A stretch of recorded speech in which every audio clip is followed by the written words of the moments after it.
Halo, bertemu kembali dengan Ibu Tri. Di sini kita bertemu untuk membahas materi metabolisme bagian yang kedua, yaitu anabolisme.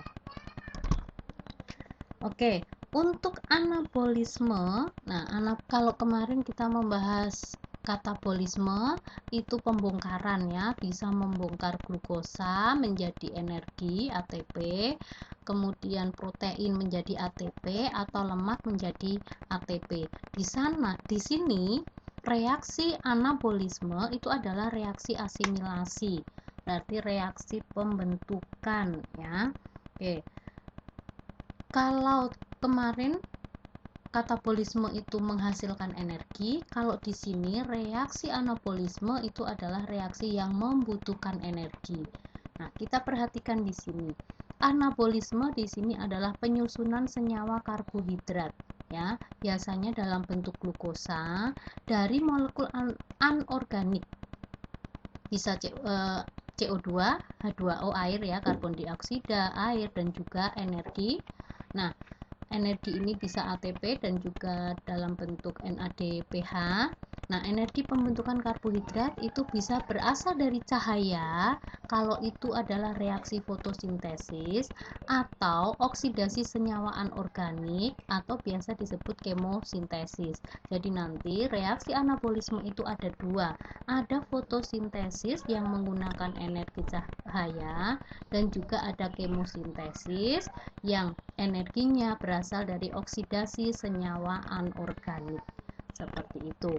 Baik, kita mulai dari yang pertama, yaitu fotosintesis. Fotosintesis dapat terjadi apabila tumbuhan itu memiliki klorofil ya. Kalau tumbuhan tidak memiliki klorofil, maka fotosintesis itu tidak akan terjadi. Bu, kan tumbuhan memang punya klorofil, iya, tetapi ada juga tanaman yang terkadang karena faktor gen itu tidak bisa membentuk klorofil.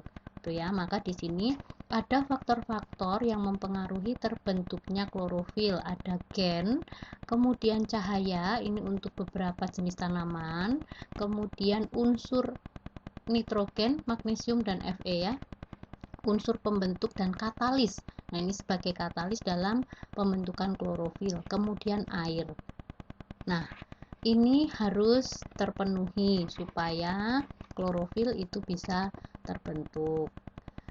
Nah, kemudian fotosintesis selain harus ada klorofil, fotosintesis juga bisa akan terjadi kalau ada satu ini ya, cahaya. Meskipun ada klorofil tetapi tidak ada cahaya, maka fotosintesis tidak akan terjadi. Coba kamu perhatikan di sini. Kamu sudah belajar fisika ya. Berapanya kamu sudah tahu bahwa cahaya itu bisa kita lihat, tetapi ada juga yang tidak terlihat. Nah, yang bisa dilihat dan tidak bisa dilihat itu tergantung dari panjang gelombang cahayanya. Kamu bisa perhatikan di sini. Ini adalah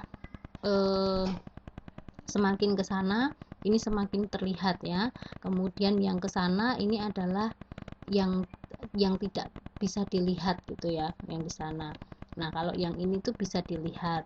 Nah, kelihatan ya. Kemudian warna-warna cahaya ini juga mempengaruhi terhadap fotosintesis karena ada beberapa warna yang tidak bisa diserap oleh klorofil, ditolak. Nah, khususnya adalah cahaya yang berwarna hijau.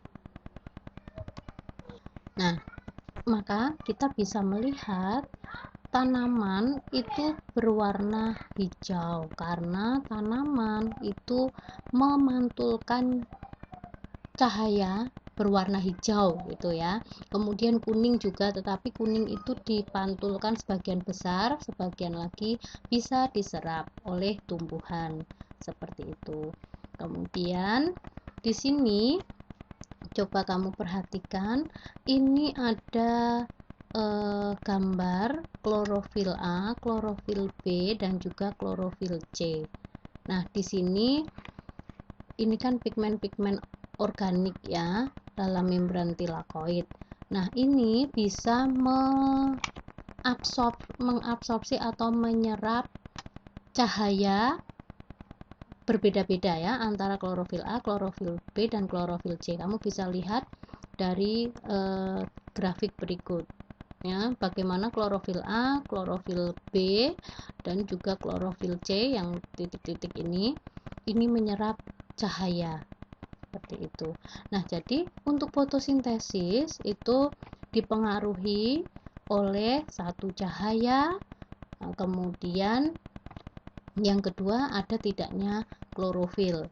Itu yang bagian pokok ya, tetapi masih ada banyak sekali yang bisa mempengaruhi ya, misalnya ada tidaknya cahaya, kemudian ada tidaknya air, kemudian apa namanya, bagian dari bukan bagian, jenis-jenis tanaman ya, itu juga akan mempengaruhi fotosintesis. Tetapi paling tidak modal utamanya adalah cahaya dan juga klorofil itu harus ada sebelum fotosintesis itu terjadi, seperti itu. Kemudian selanjutnya, nah, fotosintesis itu menghasilkan oksigen. Betul, fotosintesis menghasilkan oksigen. Bisa dilihat dari percobaan. Ya, ini percobaannya Ingenhousz. Nah, kalau kalian nanti bisa lihat di Google ya, silahkan buka, kemudian cek bagaimana percobaan Ingenhousz itu dilakukan. Kemudian kok bisa sih di situ membuktikan bahwa fotosintesis menghasilkan oksigen. Nah, di sini ini ada tabung reaksi ya, kemudian ini ada corong, kemudian corong ini supaya tidak menutup ke bawah itu digantung dengan kawat, kemudian ini ada tumbuhan hidrilla. Nah, hidrilla ini sebagai apa namanya ya, penyerap cahaya karena dia memiliki klorofil, kemudian diletakkan di tempat yang banyak sinar matahari ya secara langsung. Nanti ketika diamati dalam waktu 1 sampai 2 menit akan terlihat gelembung-gelembung yang keluar. Nah, gelembung-gelembung dari sini nanti akan naik ke sini. Nanti akan terlihat diamati di sini gelembung udaranya. Nah, itu menandakan bahwa terjadi fotosintesis yang menghasilkan oksigen di situ. Seperti itu. Ya, mudah sekali percobaannya. Oke. Nah, proses fotosintesis pada tanaman itu terjadi pada kloroplas ya. Diingat-ingat waktu kalian kelas 2 atau kelas 11 kalian sudah mempelajari tentang sel, kemudian bagian-bagian sel ya yang memiliki kloroplas itu adalah sel tumbuhan. Nah, kemudian pada protista mirip tumbuhan itu juga ada ya. Coba diperhatikan gambar dari kloroplas ini. Di sini ada membran luar, ada membran dalam. Kemudian di dalam ini ada stroma. Kemudian ini ada tumpukan tilakoid, ya. Jadi ini tilakoid. Nih satu lempeng ini namanya tilakoid. Ini bertumpuk-tumpuk membentuk granum. Nah, grana itu kalau semua tumpukannya ini disebut grana ya. Kemudian satu tumpuk disebut granum. Nah, satu lempeng itu disebut tilakoid. Coba perhatikan bagian yang di sini. Nih. Ini ada tilakoid yang diperbesar ya. Tilakoid itu memiliki membran. Membrannya itu hampir mirip dengan membran mitokondria. Hanya memang enzim-enzim yang ada di sini itu berbeda dengan enzim-enzim yang ada di mitokondria, sedikit berbeda. Nah, membran tilakoid ini adalah membran yang nanti berfungsi dalam fotosintesis reaksi terang. Ya, itu fotosintesis reaksi terang. Jadi membran tilakoid karena dia memiliki klorofil, nanti klorofil itu bisa menyerap cahaya. Seperti itu. Ya, kamu harus bisa membayangkan ini, maksudnya gambar ini harus berada di bayanganmu sampai nanti materi fotosintesis berakhir, supaya kamu nanti tidak bingung. apa namanya, reaksi terang itu ada siklik, ada non siklik, itu terjadi di mana? Di membran tilakoid. Mana sih membran tilakoid? Nah, kamu harus bisa membayangkannya mulai dari bentuk kloroplasnya, kemudian tilakoid yang bentuknya satu lempeng ini. Nah, ini diperbesar, ini adalah bagian dalam tilakoidnya, ini adalah membran dari tilakoid itu sendiri. Nah, di membran tilakoid ini nanti terjadi proses fotolisis, ya, fotosintesis yang atau apa namanya, reaksi terangnya. Oke, nanti kamu harus membawa ini terus menerus supaya lebih paham, ya. Oke, diingat-ingat gambarnya. Baik, selanjutnya, nah ini tadi yang Ibu sampaikan bahwa fotosintesis itu terjadi melalui dua tahap, ya. Reaksi terang atau fotokimia, fotolisis karena dia menyerap cahaya, kemudian nanti melisiskan H2O, ya. Nah, ini nanti menghasilkan ATP dan NADPH yang nanti akan dipakai pada reaksi selanjutnya, yaitu reaksi termokimia atau reaksi gelap. Reaksi gelap itu bukan reaksi yang terjadi di malam hari. Bukan begitu apa namanya, ya. Definisinya tidak.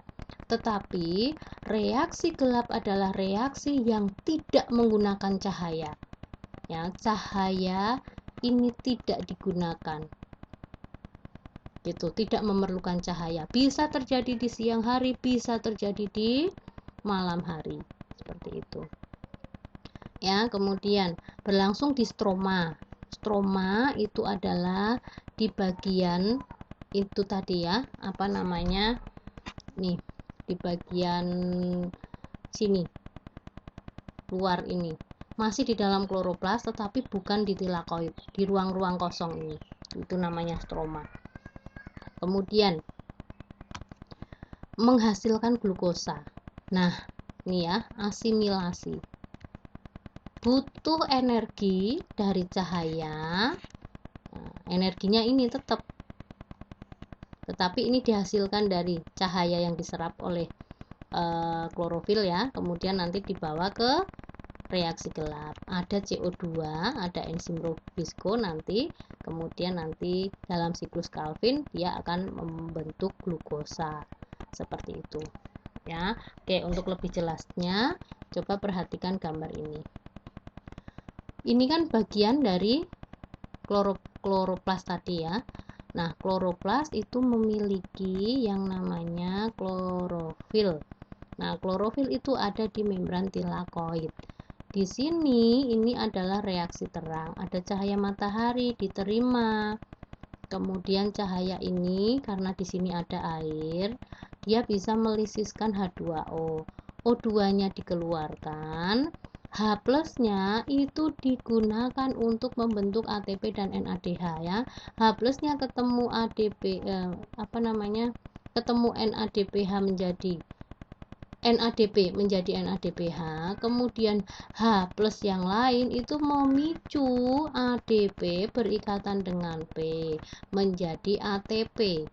Nah, ATP dan NADPH ini adalah energi yang nanti digunakan dalam siklus gelap atau siklus Calvin untuk membentuk ini glukosa. Nah, seperti itu. Nah, oksigennya dikeluarkan, nanti kita hirup untuk proses katabolisme respirasi aerob. Oke. Paham ya sampai di sini, ya. Oke, kita akan lanjut. Baik, ini adalah tahapan dari reaksi fotosintesis, ya. Ini adalah reaksi terang dulu. Nah, sebelum nanti kita lebih jelas tentang apa itu reaksi terang, kita harus melihat dulu bahwa pada reaksi terang itu ada penangkapan energi cahaya pada fotosistem, ya. Ini ada fotosistem kedua. Nah, ini cek, ya.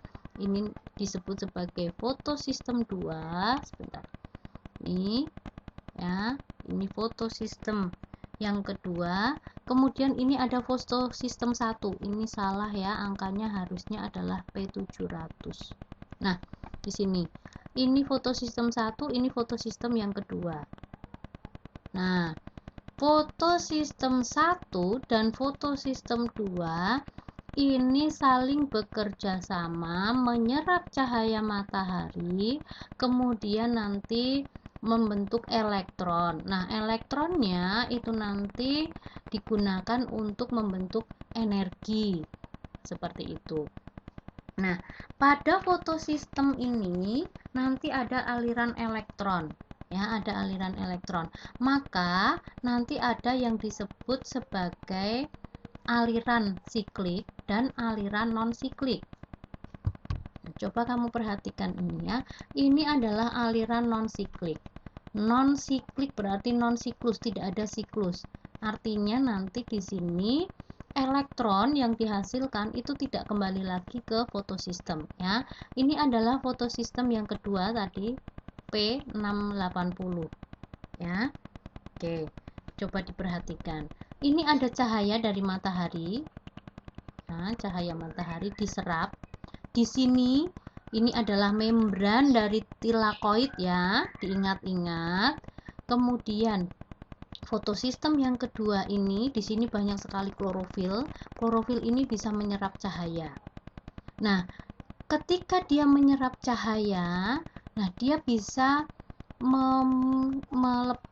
melepas ikatan H2O menjadi H+ dan oksigen. Nah, nih, jadi nanti ini disebut sebagai fotolisis.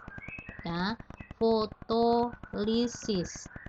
Artinya melisiskan H2O ya. Cahaya ini bisa melisiskan H2O. Maka disebut foto itu cahaya, lisis itu lepas ya. Fotolisis. Di sini terjadi fotolisis air menjadi H+ dan O2.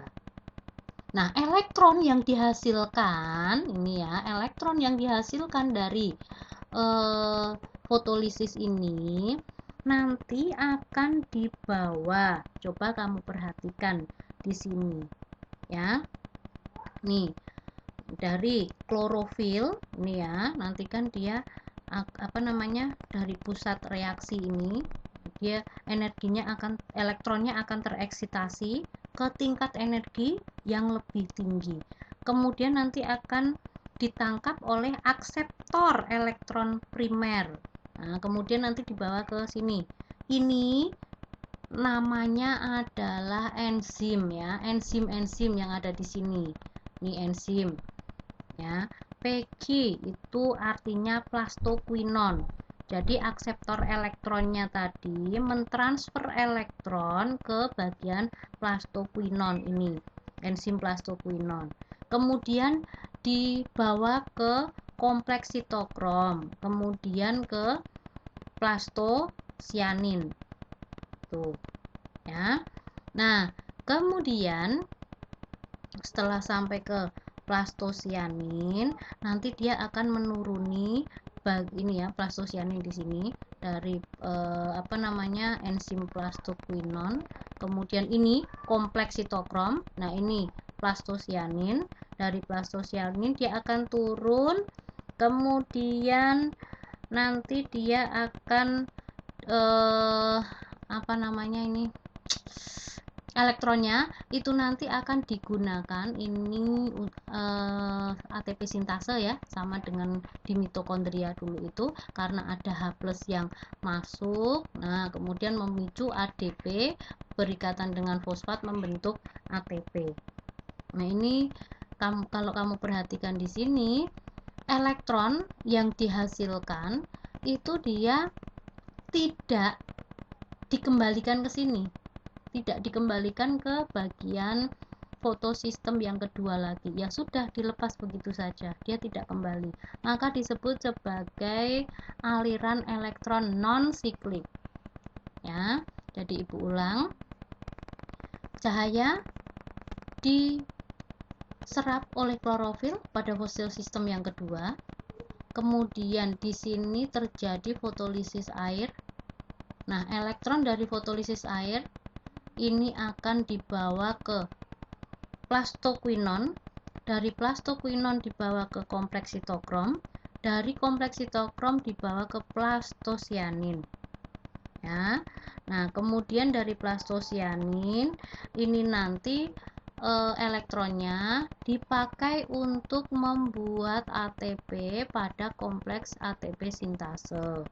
Elektron tidak lagi kembali ke bagian fotosistem yang kedua, maka disebut sebagai aliran energi non siklik, yaitu yang pertama. Ya, kemudian bagaimana dengan yang kedua? Nah, kita perhatikan untuk bagian yang kedua ya. Ini adalah aliran siklik. Aliran siklik itu artinya nanti ada elektron yang kembali lagi seperti itu ya.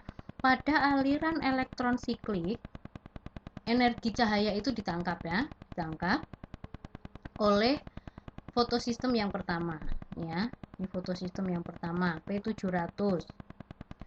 Nah, pada pusat reaksi, elektron yang tereksitasi, maksudnya elektron yang keluar, nah nanti akan ditangkap oleh elektron akseptor atau penerima elektron primer.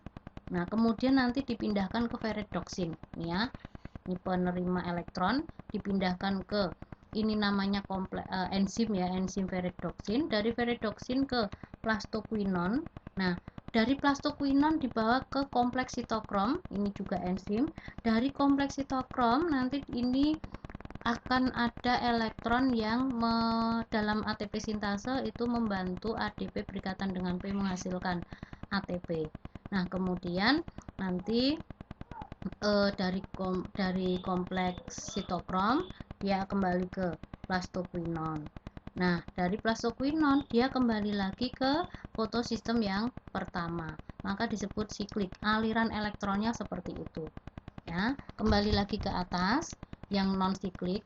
Tadi di sini Ibu belum menjelaskan bahwa dalam aliran non siklik di sini kalau kamu perhatikan ya. Nih, ferredoksin yang ada di sini ini menangkap akseptor juga, bukan menangkap akseptor, maksudnya menangkap elektron. Nah, kemudian dia akan menyalurkan NADP, nggak pakai H ya karena dia belum ketemu dengan H. Nanti membentuk molekul berenergi tinggi yaitu NADPH karena di sini ada H yang diikat oleh NADP. Seperti itu. Ya. Nah, ini ada enzim NADP reduktase sehingga nanti H itu bisa diikat oleh NADP membentuk NADPH. Nah, ini jadi elektronnya tadi nggak kembali lagi ke sini karena dipakai di sini. Ya, dia nggak akan kembali. Nah, satu dipakai membentuk ATP, kemudian yang lainnya dipakai untuk membentuk NADPH. Seperti itu ya. Oke, kalau di sini elektronnya itu kembali lagi. Nah, dia dari sini cahaya matahari diserap, kemudian diterima oleh akseptor, elektronnya diterima oleh penerima elektron atau akseptor elektron primernya, diteruskan ke ferredoksin, plastoquinon, kompleks sitokrom di sini memicu ADP bertemu dengan fosfat membentuk ATP pada ATP sintase. Kemudian dari situ ke plastoquinon, elektronnya dari plastoquinon kembali ke fotosistem yang pertama. Nah, ini adalah reaksi fotosintesis reaksi terang ya, terjadi dalam dua jenis yaitu aliran elektron siklik dan juga non siklik. Kedua-duanya itu bekerja sama membentuk ATP dan juga ADP yang nanti digunakan untuk di reaksi gelap untuk membentuk glukosa. Nah, kemudian pada reaksi non siklik di fotosistem yang kedua ini juga terjadi pemecahan H2O menjadi oksigen. Nah, oksigen nanti dilepas kemudian kita hirup untuk proses respirasi. Seperti itu. Ya. Nah, kemudian Di sini Ibu akan menjelaskan tentang proses yang namanya adalah siklus Calvin. Ya, siklus Calvin ini disebut siklus Calvin karena memang ditemukan oleh Melvin Calvin. Ya, kemudian selain Melvin Calvin juga ada ini ya, Andrew Benson. Itu berdua saling melengkapi ya dalam melihat bagaimana reaksi gelap pada fotosintesis ini terjadi. Nah, di sini akan terjadi pembentukan glukosa. Ya, glukosa itu akan dibentuk, mana glukosa ini ya, dalam bentuk gliseraldehid 3 fosfat. Nah, kamu ingat lagi kemarin ketika kamu belajar tentang glikolisis. Nah, glikolisis itu kan 6 molekul glukosa ini nanti masing-masing diubah menjadi 3 molekul gliseraldehid 3 fosfat ya. Nah, maka kalau di sini ada gliseraldehid 3 fosfat, nah ini adalah bahan untuk membentuk glukosa nantinya. Seperti itu. Ya. Kemudian kamu bisa perhatikan di sini karbon dioksida. Nah, karbon dioksida ini nanti ketemu dengan Robisco. Ya, Robisco itu apa ya namanya ya?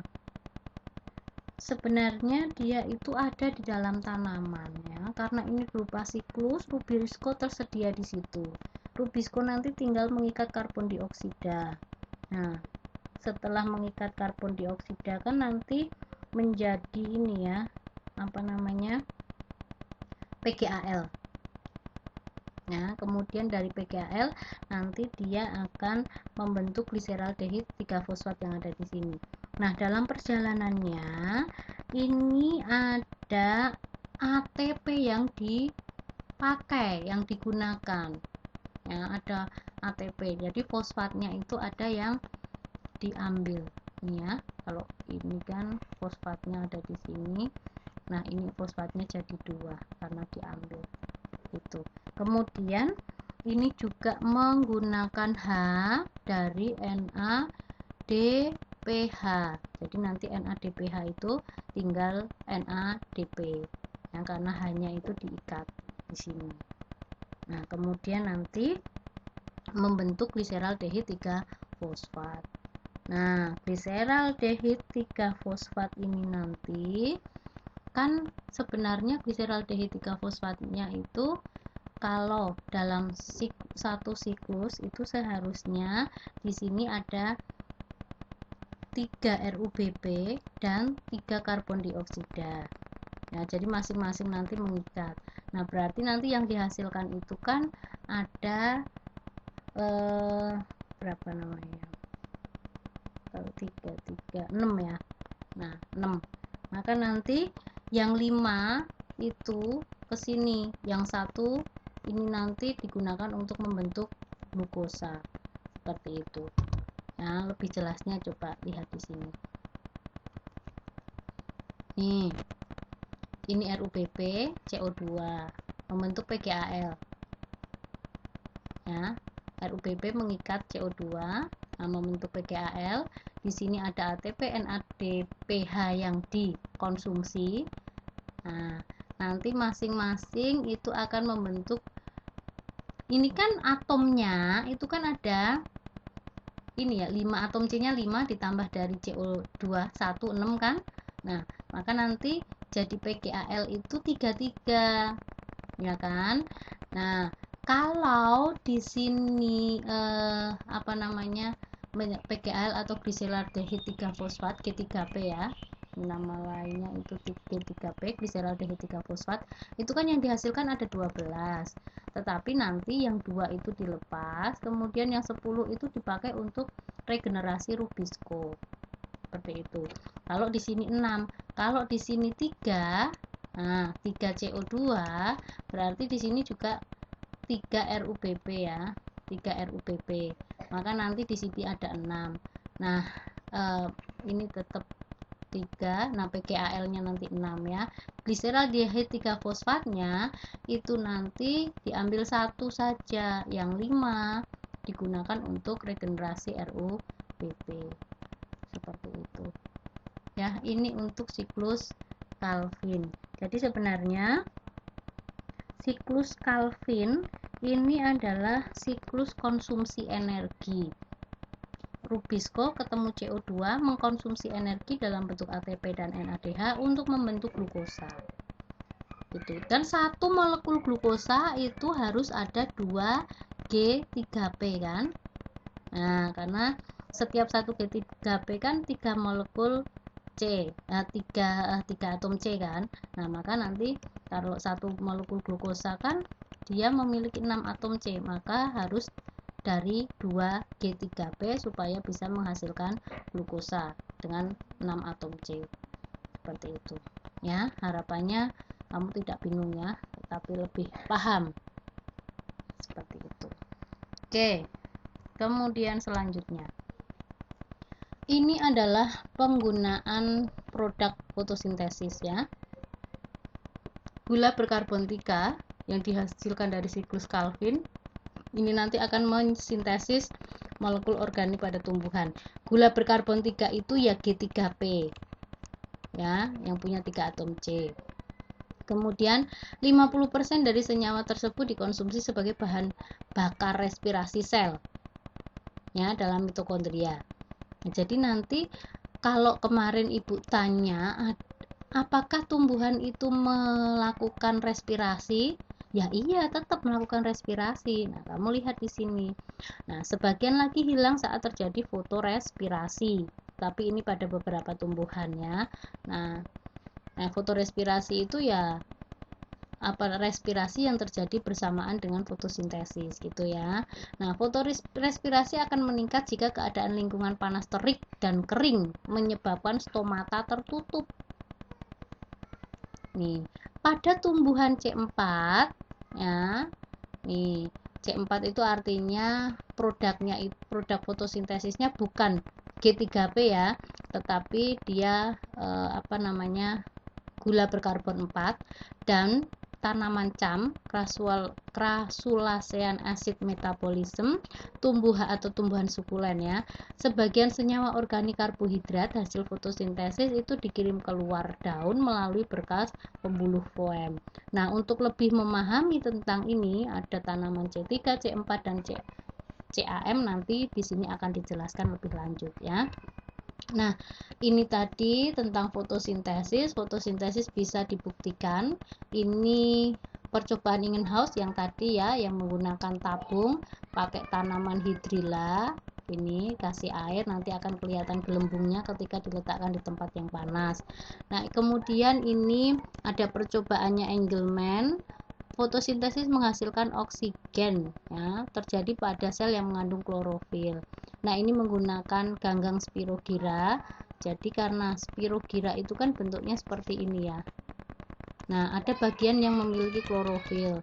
Kemudian ada bagian yang tidak. Nah, nanti bakteri-bakteri aerob itu akan nempel di bagian yang sini dekat dengan spirogyra yang mengandung klorofil. Karena dia klorofilnya itu mengeluarkan oksigen, bakteri aerob, bakteri yang butuh oksigen itu akan mengkonsumsi oksigen dari sini. Nah, kamu bisa ketik nanti di internet percobaannya Engelmann itu seperti apa untuk lebih jelasnya. Kemudian ini percobaan Sachs ya, membuktikan bahwa fotosintesis menghasilkan karbohidrat. Nah, biasanya ada tanaman. Kemudian daun dari tanaman ini ditutup dengan aluminium foil misalnya selama 1 minggu. Kemudian ketika ditutup kan berarti tidak terjadi reaksi terang. Kalau reaksi terang tidak terjadi, di situ juga tidak akan terjadi reaksi gelap karena tidak ada energi yang dihasilkan.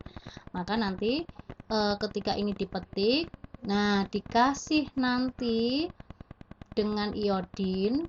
Nah, kan nanti kalau ada karbohidrat ketemu dengan iodin kan warnanya hitam ya seharusnya. Nah, nanti dia akan ini warnanya berubah. Harusnya kalau ada hasil fotosintesisnya. Tetapi kalau ditutup maka tidak terjadi fotosintesis, maka meskipun dikasih iodin nanti tidak akan kelihatan seperti itu. itu ya. Ini untuk pembuktian fotosintesis. Nah, yang terakhir di sini ini ada mekanisme beberapa jenis tumbuhan dalam melakukan fotosintesis ya. Oke, ini mekanisme tumbuhan C3 atau biasa disebut sebagai jalur C3 atau jalurnya ini Calvin Benson. Nah, ini adalah tumbuhan pada umumnya ya. Tumbuhan pada umumnya itu adalah tanaman C3. Nih, ya. Tanaman C3 pada saat kekeringan, maka stomata itu akan menutup. Nah, kalau stomata menutup, maka laju fotosintesisnya turun. Kenapa? Karena CO2-nya nggak bisa masuk kan, maka ketutup, turun. Nah, sebenarnya stomata menutup ini bukan ingin mengurangi fotosintesis, tetapi sebenarnya karena dia ingin mengurangi supaya tidak terjadi penguapan. Nah, tetapi ini sekaligus menghambat fotosintesis. Nah, kalau sudah terjadi seperti ini, maka nanti akan terjadi yang namanya fotorespirasi seperti yang di atas tadi Ibu sebutkan. Fotorespirasi itu apa? Fotorespirasi adalah peristiwa yang terjadi ketika kadar CO2 di dalam daun itu rendah karena stomata menutup, CO2-nya rendah. Nah, kemudian oksigen hasil dari fotosintesis itu akan bertambah banyak. Itu ya, itu bertambah banyak. Nah, kalau oksigennya bertambah banyak dan nggak bisa keluar, maka nanti pada siklus Calvin-nya Rubisco, ya, Rubisco, si enzim Rubisco tadi, ini yang harusnya itu dia mengambil CO2, memfiksasi CO2, ini enggak terjadi, tetapi justru dia akan memfiksasi O2 dari hasil fotosintesisnya. Begitu. Ya. Nah, kalau ini terjadi, maka nanti tidak akan menghasilkan glukosa, tidak akan menghasilkan ATP. Gitu ya, seperti ini. Maka nanti siklus selanjutnya itu tidak akan terjadi, glukosanya nggak akan ada, seperti itu. Ini mekanisme tumbuhan C3 ketika menghadapi saat-saat kekeringan, seperti itu.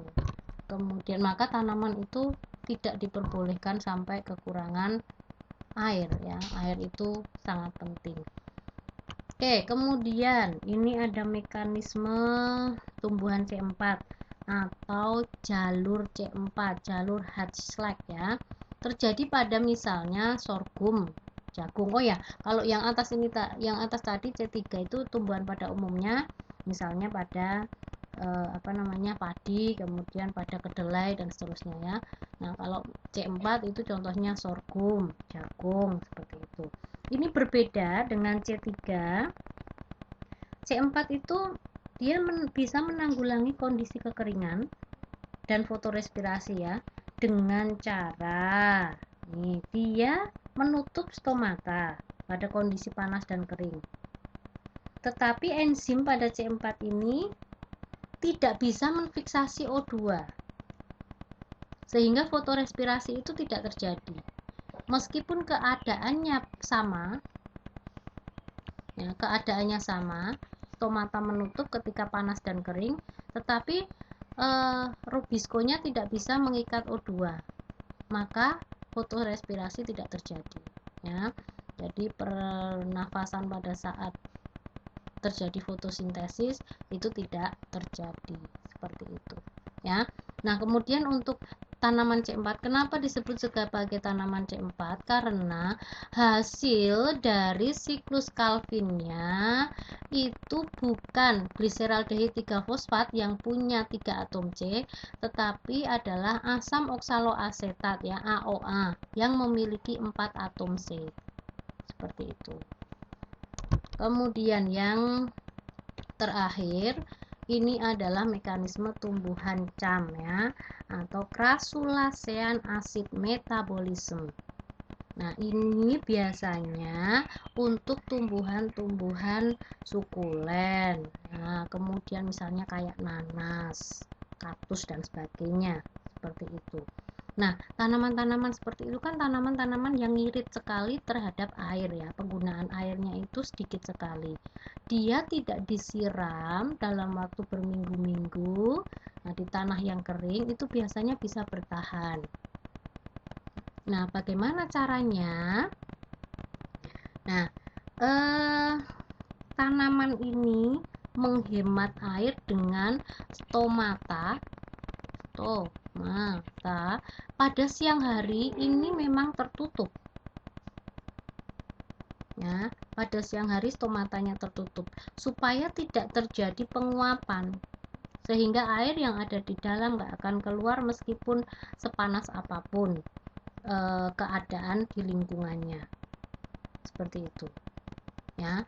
Nah, bagaimana dengan ini Bu, fotosintesis dan juga fotosintesisnya? Nah, fotosintesis pada tanaman tanaman CAM itu terjadi ketika malam hari. Ya, ketika malam hari. Maka nanti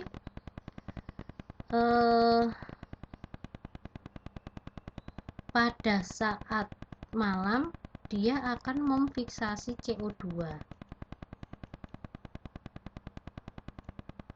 Gitu ya, CO2 itu akan difiksasi.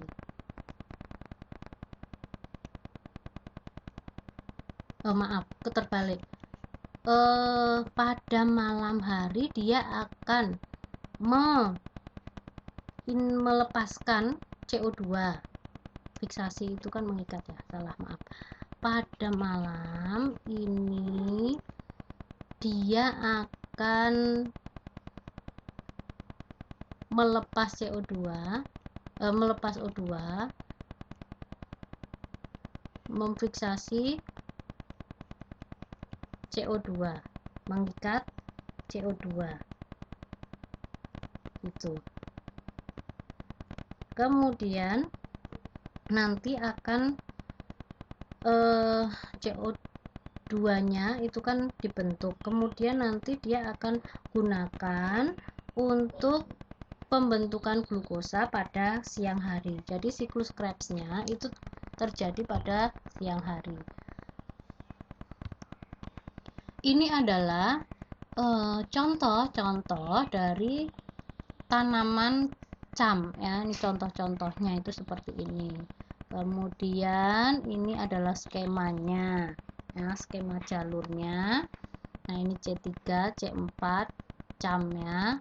Nih malam hari, siang hari terjadi siklus Calvin seperti ini. Nah, ini tadi sebenarnya ringkasan dari yang Ibu jelaskan. Oke, cukup sampai di sini untuk penjelasan tentang materi anabolisme. Harapannya kalian bisa mengulang-ulang apabila penjelasan yang Ibu berikan itu kurang dipahami ya. Jangan hanya sekali mendengarkan, tetapi silahkan 2 kali, 3 kali, 4 kali, sambil nanti kalian bisa melihat materi di PPT Ibu dan juga materi di Google bisa kamu buka untuk menambah referensi kalian. Terima kasih, semoga membantu. Sampai jumpa di video selanjutnya.